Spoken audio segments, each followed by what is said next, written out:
వెంకటరెడ్డి గారు ఆవిడ ఆపాదించి మాట్లాడితే ఏమవుతుంది? వెంకటరెడ్డి గారు ఏంటి జగనన్న వదిలిన బాణం మళ్ళీ రెట్ను ఆయనకే తగులుతుంది, కాంగ్రెస్ రూపంలో వస్తుంది, అస్తవాసి బాగుండే అవకాశం ఉంటుంది, ఆవిడ వస్తాయని చెప్పి పెద్ద ఎత్తున ప్రచారం జరుగుతున్న నేపథ్యం. అలాగే విజయసాయి రెడ్డి గారు, బావమరిది గారు అక్కడికి వెళ్ళిపోయారట, దాడి వీరభద్రరావు గారు వెళ్ళిపోయారు, ఇంకా చాలామంది వెళ్ళిపోతున్నారు వరుసలు, మీ ఎమ్మెల్సీ కూడా వెళ్ళిపోయాడు. మంచిదే కదా సార్. ఇప్పుడు జగన్మోహన్ రెడ్డి గారు వదిలిన బాణం జగన్మోహన్ రెడ్డి గారికి తగిలిద్ది, ఆమె ఏదో అయిపోయింది అనుకున్నప్పుడు పాపం చంద్రబాబు నాయుడు ఇలా అందరూ ఎటు డైరెక్ట్ గా మమ్మల్ని ఎదుర్కోలేకపోతున్నారు కదా. డైరెక్ట్ గా కాంగ్రెస్ పార్టీలో విలీనం చేసి షర్మిల గారి నాయకత్వాన్ని బలపరచొచ్చుగా, సింపుల్ గా అయిపోయింది. ఎందుకంటే వాళ్ళ ఛానల్లో చూస్తా ఉంటే షర్మిల గారు వెంట భారీ కాన్వాయ్, కాబోయే ముఖ్యమంత్రి షర్మిలను పెట్టారు సార్. అదే మన ఎల్లో మీడియా ఛానల్లో. నేను అనుకున్నా, ఒరే వీళ్ళేంది చంద్రబాబు నాయుడు కోసం పనిచేయడం మానేసి మళ్ళీ షర్మిల కోసం పనిచేస్తున్నారు కింద. నేను ఒక తమిళ మీకు పెడతాను, స్క్రీన్ షాట్ తీసాను లేదో గుర్తులేదు, మళ్ళీ వస్తుంది వెనక్కి వెళ్తే. కాబోయే ముఖ్యమంత్రి షర్మిల వెంట భారీ కాన్వాయ్ అని పెట్టారు సార్. ఏ రాష్ట్రానికి ఎక్కడ అంటే తెలుగుదేశం ఛానల్లో చంద్రబాబు నాయుడు చూసిక్కు చంద్రబాబు నాయుడు పని అయిపోయిందని చెప్పి వాళ్ళే రాస్తే నాకు అసలు నవ్వుకోలేకపోయా. అంటే వాళ్ళే ఒప్పుకున్నట్టు అయితే ఈ రాష్ట్రానికి జగన్మోహన్ రెడ్డి గారు లేకపోతే షర్మిలే, చంద్రబాబు నాయుడు అన్నాడు వేస్ట్ అని చెప్పి వాళ్ళ ఛానలే ఒప్పుకున్నటువంటి మాట. రెండోది ఎంత తెలుగుదేశం ప్రతినిధులు చాలా నీతి వాక్యాలు చెప్తా ఉంటే ఎవరు మన అజయ్ గారు నాకు కొన్ని గుర్తొచ్చినాయి సార్. సాధినేని యామిని అని ఒక అక్క ఉండేది తెలుగుదేశంలో, ఇప్పుడు బీజేపీలో ఉంది అక్కాయి. ఆ అక్కాయి భలే చెప్పింది ఒక టీవీ ఛానల్లో,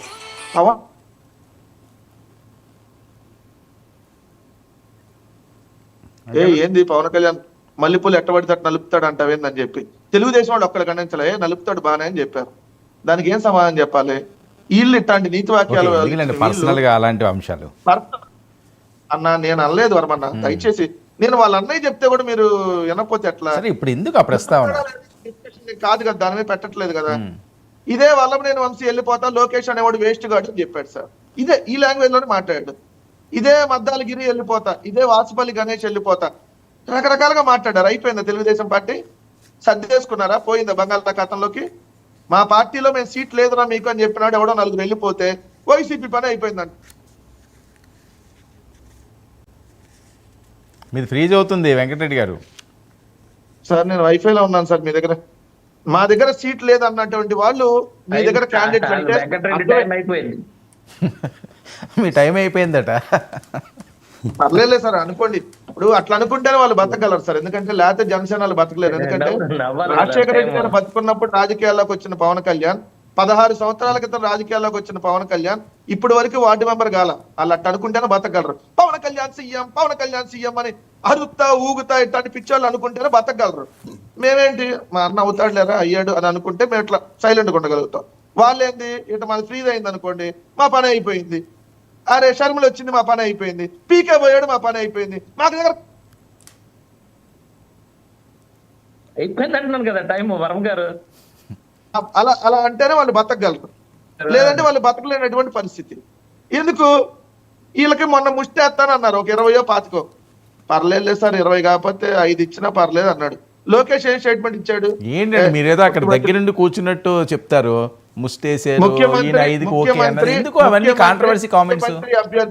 ముఖ్యమంత్రి అభ్యర్థి చంద్రబాబు నాయుడే అని చెప్పి లోకేష్ అన్నాడా లేదా? అన్నాడా లేదా వర్మ గారు? అన్నప్పుడు ఈ జనసేనలు నోరు మూసుకొని అన్ని మూసుకొని కూర్చున్నారా లేదా? అంతేనేనండి, మా వాడికి అంత సీన్ లేదులేండి, మా మొహానికి 16 ఏళ్ళ నుంచి అవకాశం లేదు, తొక్కలేదు, ఇప్పుడు ఏమన్నా వచ్చిద్దా ఏంది? 16 ఏళ్ళ నుంచి లేదు, చంద్రబాబు నాయుడుకి ఊడికం చేయడమే మా బతుకు కదా అని చెప్పి జనసేనలందరూ, ఈవెన్ ఆ కూర్చున్న ప్యానల్లో కూర్చున్న ఆయన అన్నతో సహా అందరూ సైలెంట్ గానే అని భజన చేశారు కదా. ఏందండి మళ్ళీ మీరు మాట్లాడేది నాకు అర్థం కాదు. వీళ్ళందరూ రాజకీయ పార్టీలు ఏందయ్యా మీదనంటే చెప్పా కదా, రాజశేఖర రెడ్డి గారు బతుకున్నప్పుడు రాజకీయాల్లోకి వచ్చాడు, జగన్మోహన్ రెడ్డి గారు ముఖ్యమంత్రి కూడా అయ్యాడు, పవన్ కళ్యాణ్ ఏమయ్యాడంటే చంద్రబాబు నాయుడు భజన చేస్తా ఉన్నాడు రోజు. ఇంత తప్పు ఏముంది? వీళ్ళందరూ మా మీద విమర్శలు చేస్తే అట్లా. ఇందాక జగన్మోహన్ రెడ్డి గారు స్థాయి అని అడుగుతుంటే నాకు అర్థం కాల. అసలు మీ స్థాయి ఏంటి? జగన్మోహన్ రెడ్డి గారు ఆంధ్రప్రదేశ్ రాష్ట్ర ముఖ్యమంత్రి, ఒక గుర్తింపు కలిగిన రాజకీయ పార్టీలో 151 మంది ఎమ్మెల్యేలు గెలిపించిన నాయకుడు. మీరేంది 2800 రాజకీయ పార్టీలు ఉంటే దాంట్లో ఆఫ్టర్ ఆల్ ఒక పనికి మాలిన రాజకీయ పార్టీ, గుర్తింపు లేని రాజకీయ పార్టీ, దాంట్లో ఒక మళ్ళీ మీ ఒక అధ్యక్షుడు, దాంట్లో నువ్వు ఒక ప్రతినిధివి.